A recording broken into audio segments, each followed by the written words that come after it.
Bonjour à toutes et à tous et bienvenue dans l'épisode numéro 5 de la saison 2 de Meeting. Et aujourd'hui, mon invité est une traileuse professionnelle. J'ai nommé Sylvaine Cusso. Salut Sylvaine, ça va? Salut Lucien, oui ça va très bien, merci et toi? Super. Avant d'être professionnels, ils ont aussi été des enfants. Environnement familial, école, découverte du sport. C'est parti pour les prémices du champion. Je suis née en Sarthe au Mans le 26 avril 1982. Alors moi je cours depuis que je suis toute petite, hein. J'ai commencé à courir à l'âge de 6-7 ans. J'ai eu la chance d'être dans une famille de coureurs et c'est vrai que c'était un petit rituel quand on était petit de faire un petit tour tous les dimanches en forêt, au bois de l'Épau avec mes frères et sœurs et mon papa et ma maman. Voilà, après j'ai pris ma première licence d'athlétisme à l'âge de 10 ans et entre-temps, j'ai fait un peu de gymnastique, entre 6 et 12 ans et voilà, après j'ai continué à courir. J'ai toute ma famille qui est sportive. Nous sommes 7. On se comprend et on a tous baigné dans le truc et c'est vrai que c'est important pour nous d'être dehors, tout simplement. Très studieuse, très studieuse, j'ai fait après le bac, j'ai fait, 2 années de classe préparatoire, prépa HEC. C'était 2 années, vraiment de beaucoup d'investissement, dans mon travail parce que c'est beaucoup de pression, les concours et j'avais à cœur de réussir, d'intégrer une école de commerce qui me plaisait. Donc ça a été 2 années où j'ai mis le sport entre parenthèses. Joie, déception, titre, record, doute, mais surtout passion. C'est parti pour la carrière du sportif. Ça s'est fait un peu par hasard, par le biais de rencontres. Un jour, on m'a dit: «Bah, écoute, tu devrais essayer, c'est quelque chose qui devrait te plaire». Au club où j'étais au CA Balma, il y avait déjà un petit groupe qui s'était monté et qui faisait des courses nature, voilà. Je me suis lancée sur deux trois petites courses, qui m'ont plu et puis, suite à ça, il y a eu un déménagement. Je me suis installée dans le Gard, pas loin des Cévennes. Et c'est vrai qu'autour de la maison, j'avais que des sentiers donc finalement, dès que j'allais m'entraîner, j'étais sur du vallonné, sur un terrain qui s'y prêtait bien. Donc ça s'est fait assez naturellement et puis, les quelques courses que j'ai fait quand je me suis un peu essayée à la discipline m'ont plu. J'ai eu quelques résultats et voilà, ça s'est fait après, progressivement. Avant de rentrer dans le trail running, je courais par passion, par plaisir, mais sans vraiment rechercher la performance et c'est vrai que depuis que je fais du trail running, c'est plus, voilà, je m'entraîne plus sérieusement avec, des objectifs et j'essaye de m'y tenir. Ça devait être le trail des Forts de Besançon sur le 28 kilomètres. Comme ça peut paraître court, 28 kilomètres, mais pour moi, c'était interminable. C'était vraiment ma première course qui m'a fait aimer. J'ai adoré l'effort. Je m'en suis pas trop mal sortie. Je crois que j'avais dû faire dans le top 5, je crois 5e, un truc comme ça chez les filles. Donc, j'étais plutôt contente et fière de moi. J'ai gagné 2 fois l'Éco-Trail de Paris sur le 80 kilomètres, 2016 et 2018. Saint-Élion, j'ai fait toutes les éditions depuis 2013. J'ai fait toutes les places du top 5, sauf la première. J'ai découvert la CCC en 2014, j'avais fini quatrième sur mon premier 100 km. J'ai remporté des trail de Stockholm sur le 80 km. Et puis après, j'ai fait des courses comme, un peu plus connues comme la TDS. J'ai fait 8e, je crois. Le Madère Ultra Trail, le Mute, j'ai fini 7e. Voilà, j'ai fait l'UTMB en 2019.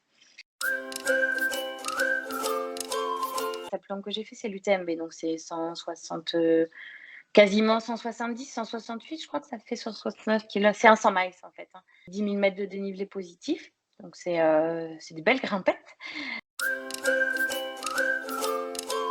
En entraînement classique, je suis plutôt à 80-100 km par semaine maxi, avec du dénivelé et une sortie vélo en plus. Ça peut monter à 140, 150 vraiment quand je prépare un objectif bien particulier. C'est drôle parce que c'est contradictoire. Il y a des fois où comme si quand tu étais dans la douleur, ton cerveau, il se protégeait et tu sais, il se met vraiment en mode veille à se dire: «Allez hop, je me mets dans ma bulle, j'avance et j'ai un objectif, c'est avancer un pas après l'autre.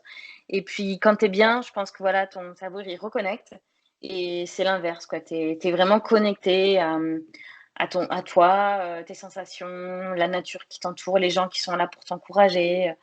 Donc voilà, il y a un peu des 2. C'est une course que j'ai vécue en Patagonie, qui s'est très, très mal passée pour moi parce que, j'ai eu l'impression de vivre l'enfer. Ça a été un cauchemar, j'ai mes frontales qui ne fonctionnaient pas. Je me suis retrouvée dans la nuit, sans téléphone, sans j'avais plus à boire, j'étais perdue, je trouvais plus le balisage. Puis, je me suis blessée, donc en fait, il y avait rien qui allait, il faisait très, très froid, j'étais en hypo, enfin, la totale. Bon, il y en a plein, hein. Il y en a quand même plus de bons que de mauvais. Je me rappelle de notamment la CCC, toute ma famille m'a suivie du début à la fin, mes petits frères, ma petite sœur et du coup, on a franchi la ligne, tous ensemble, c'est des beaux moments, hein, 2 heures du matin, quand ta famille est encore là pour t'accueillir, c'est des choses qui restent. L'arrivée de la Saint-Élion avec, Juliette Benedicto, qui malheureusement n'est plus là, donc je fais un petit coucou à sa famille parce elle est décédée suite à un accident tragique en montagne et voilà, j'ai eu la chance de partager, la à peu près les 15-20 derniers kilomètres de la Sainte-Élion coude à coude avec elle pour se battre la victoire. Comme tout le monde, il y a des moments où tu es un peu moins motivé, il y a des moments où tu as des coups de moins bien, il y a des moments où tu as des coups de blues. Mais c'est vrai que maintenant je me connais et je sais, à peu près comment sortir de ces moments un peu négatifs où faut surtout pas, se laisser enfermer parce que la vie est belle. Je me dis que quand tu as la chance d'avoir, tes 2 bras, tes 2 jambes, d'être en bonne santé, d'avoir un toit, des amis, une famille, tu as pas le droit de te plaindre et voilà, des fois, il suffit juste de regarder autour de soi pour se dire que, faire la tête, ça sert à rien et ce que je dis toujours, c'est que, quand tu donnes un sourire à quelqu'un, tu reçois un sourire et moi, voir des gens qui sourient, ça me rend heureuse. Ça a commencé en 2015. 2014, l'émission était déjà lancée, mais j'avais juste une petite rubrique, dans l'émission et c'était, un autre présentateur qui la présentait du début à la fin. Ce présentateur ayant quitté l'émission ensuite, c'est moi qui ai pris le relais et qui donc, présente maintenant l'émission en entier. Alors, c'est une émission qui est produite par Alabama Productions. C'est une boîte de production qui est vosgienne. C'est une petite équipe de jeunes passionnés, vraiment c'est très agréable de travailler avec eux. Ils sont toujours partants pour faire plein de choses, ils ont plein de bonnes idées tout en étant professionnels donc je les salue si jamais un jour ils regardent la vidéo. Et donc l'idée de cette émission, on est parti sur un documentaire de 50 minutes, puisqu'on est aussi diffusé sur Trek TV qui est une chaîne, qui est plus orientée sur, tout ce qui est outdoor, nature. Donc moi j'emmène un coureur, donc là on était parti sur des trailers, un peu emblématique de la discipline. Donc il y a, je dirais, 2 objectifs, faire découvrir des terrains de jeu, que les gens n'ont pas forcément la chance de connaître, avec aussi des belles images de drones et à la fois, découvrir, en savoir un peu plus sur, des athlètes, et des personnalités. Et sachant que depuis l'année dernière, on a lancé un nouveau concept qui s'appelle Emotion Trail TRY. Là, l'idée, c'est d'emmener un sportif qui n'est pas coureur. Là, on a emmené Souleymane Sissoko qui est boxeur et Dimitri Pavadé qui est lui un sauteur en longueur et qui fait du sprint. Et le but, c'est que je leur apprenne, enfin que je leur montre ce qu'est le trail running. Eux, ils me montrent leur sport et moi, je leur montre mon sport. Là, je suis à La Réunion depuis le mois de janvier. Voilà, j'avais envie d'un peu, d'évasion et d'aventure et puis c'est vrai que c'est une île dont j'avais beaucoup entendu parler et que j'avais envie de découvrir et là je prépare, donc, un ultra trail, qui va se dérouler au Cap-Vert le 11 mai. À peu près ça fait à peu près 120 kilomètres et 7 000, un peu plus de 7 000 mètres de dénivelé positif et c'est un terrain qui va ressembler un petit peu à La Réunion avec, un climat assez humide. Donc, je suis très bien ici pour préparer cette course. Normalement, début juillet, je serai sur l'éco-trail de Paris de nouveau si elle est maintenue sur les 80 kilomètres. Je suis inscrite sur la Diagonale des Fous. Ce sera le gros morceau cette année. Ce sont tous des compétiteurs, mais ils savent aussi profiter de la vie. Tout de suite, les questions insolites. J'avoue, la télé, je ne la regarde jamais. Mais pendant le confinement, j'ai regardé énormément de séries sur Netflix. La Casa de Papel, j'avais adoré. Alors en ce moment, j'aime beaucoup Ben Mazoué. C'est un chanteur que j'apprécie beaucoup. Faut pas trop l'écouter quand tu es en nostalgie, en dépression parce que elle donne envie de pleurer. Tous les matins, je me fais des œufs sur le plat, j'adore ça. Avec du pain grillé, après du fromage blanc avec la compote, avec des graines à l'intérieur. Le petit déjeuner, c'est précieux. L'île de Noirmoutier, en Vendée. C'est un endroit où je vais tous les étés depuis que je suis petite en vacances, parce que j'ai ma maman qui est née là-bas, elle a une maison de vacances et mon papa aussi d'ailleurs. Ben ouais, sortir avec les amis au restaurant, sortir le soir, profiter tout simplement des moments de vie simples.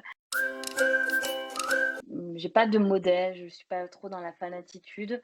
Voilà, par contre, j'adore partager, j'adore échanger avec les gens, m'inspirer quelque part des modes de vie, des fonctionnements. Tu vois, au niveau entraînement aussi, s'inspirer de ce que font les autres pour aussi ajuster sur soi-même. Mais je peux pas dire que j'ai eu un modèle dans ma vie ou quelqu'un en particulier. Ne crains pas d'aller lentement, crains seulement d'être immobile. Sylvaine, je te remercie beaucoup pour cette interview. Je te remercie pour ta bonne humeur, ton dynamisme, et je te souhaite de continuer à être autant épanouie et heureuse dans la pratique du trail et tous tes projets à côté. Voilà. Ben, c'est très gentil. Je te remercie, Lucien. Et ben, toi aussi, bonne continuation. Et puis, continue de te régaler dans ce métier alors. Je te souhaite Et une merci, belle et grande carrière. merci beaucoup, puis à très vite. À très vite.